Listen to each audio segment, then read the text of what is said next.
Hello, YouTubers, gamers, and hobbyists out there. What's up, guys? And this is another memory lane. What you can see before you, obviously, is a magazine called Sinclair Programs. Now, only those of you of a certain age will recognize and or remember this. But ever since Sir Clive Sinclair passed away recently, there's been a spate of resurgence of like retro computer videos and homages to the man and the company Sinclair. And I thought, well, I'm not good enough to do a sort of homage in that sense. But what I did want to do is basically run through just a couple of magazines I've got back from the day, and I think some of my viewers may remember and reminisce or get nostalgic about this. So Sinclair Programs. Now let me explain. Sinclair, if you don't know, is the company name, and they, amongst many other things, they produced a computer called, well, they produced a couple of computers, a few actually, several, we'll say several. They produced several computers, home computers. They were the first ones to get the computer into the home in any workable sense, like desktop. And so I'm not going to go into the history of Sinclair and all that kind of thing and how it all came about. Watch the video Micromen for that. I'll put a link up in one of the corners. Fantastic, great viewing. And a friend of mine did say, actually, yeah, you need to watch Micromen, it's brilliant. I thought, yep, I'm on that. And yes, so I did. Anyway, this is let's have a look. It's the May 1983 edition here. I used to collect Sinclair Programs every month without fail. I didn't have them all by any means, and I've only got a couple now. But it was something, the Sinclair and the Commodore 64 or the Commodore Victoria, but basically when I was a child, and this is where my memory lane comes from, Commodore and Sinclair were the typical playground rivalry argument. You know, it was the typical Commodore 64 is better than the Spectrum, or the Spectrum is better than a Commodore 64. You know, typical playground arguing stuff. But anyway, as Sinclair users, we had access to these. So this was a magazine that came out every month, and in it were programs submitted by readers, and you get a list of them in here, and you get your letters page and all that. And readers would submit their programs written in BASIC for the other readers to type into their computer every month. But we'll just look at this. I mean, Spinvaders. I mean, here is a classic example. It tells you all the line numbers, all the code to type in. Then at the end, what would hopefully happen is you would type save and then save it on your cassette recorder or whatever, and it would then work. You know, it was a bit hit and miss, as I recall. Looking back on it, when I talk to people about it, I say, well, 9 times out of 10, they never even worked, did they? But I think it was more like 50-50, if I'm honest. Anyway, let's have a look.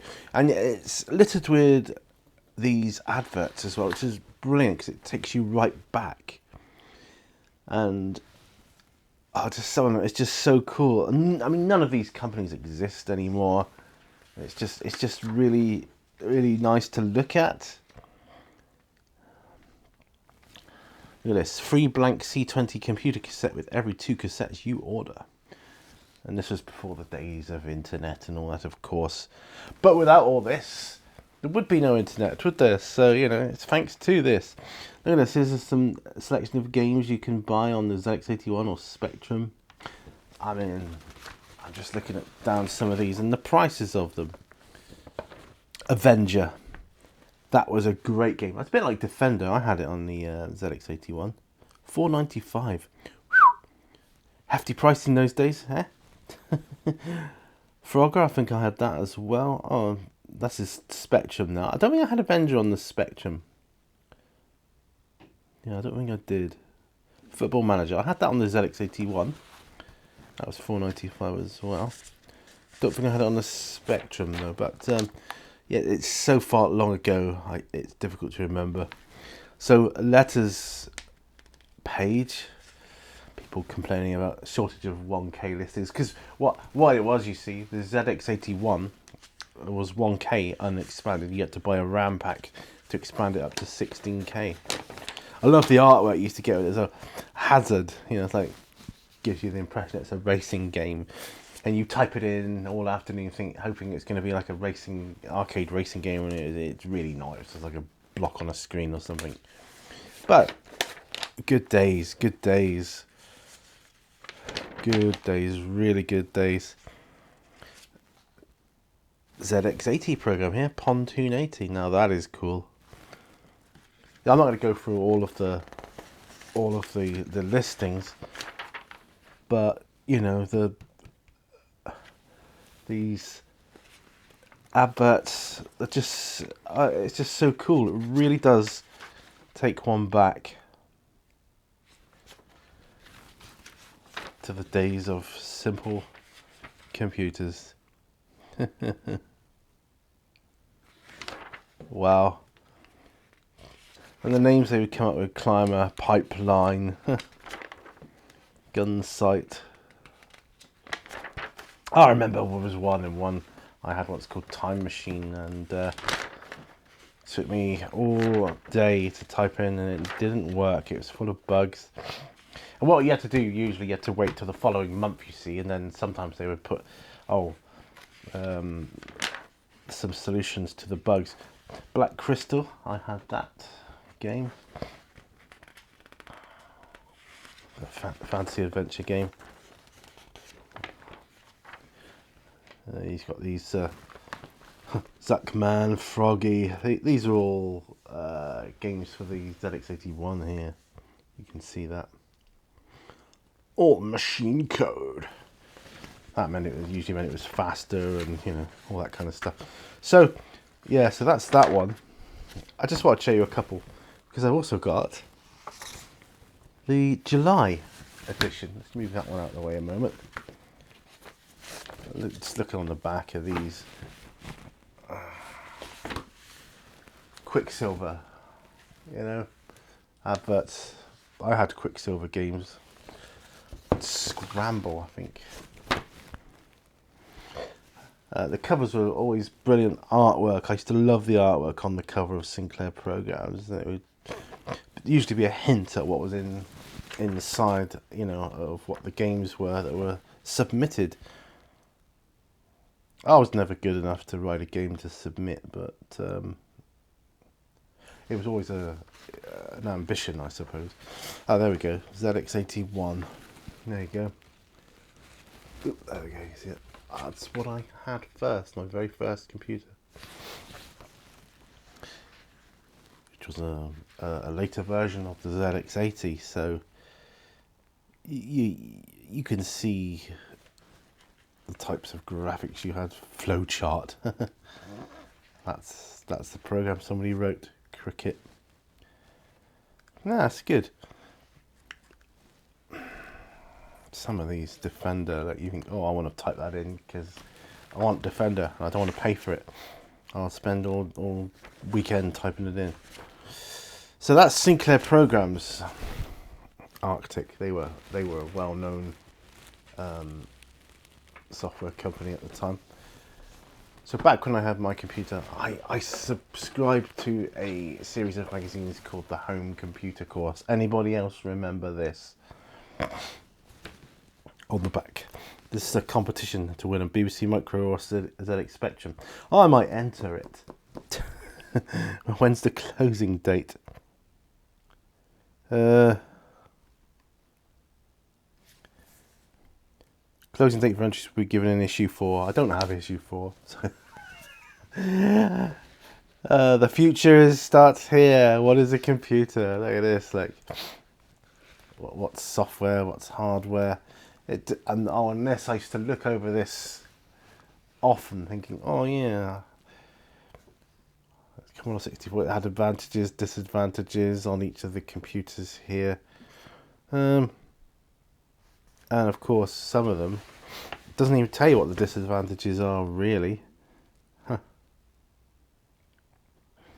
So I thought the Dragon 32 would be a cool computer to have, but it came in a bit too late to the party, really. All this here. And I thought, oh, by the end of this, I'm going to be able to... Oh, and there's a little caricature of Sir Clive Sinclair. Look, bless him. Sir Clive Sinclair founded his first company, Sinclair Radionics, in 1962. The introduction of the first pocket calculator, the Executive, in 1972 confirmed his flair for miniaturizing and styling popular products. Yes, that was. If you go into Micromen, it will. If you watch that, it will tell you all about it. Yeah, just look. I mean, adverts such as this.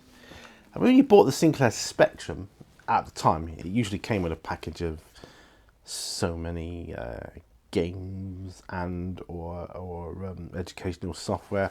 I mean, let's be honest, no kid wanted educational software, but that was the line they used with their parents. Oh yeah, it helped me. It's very educational.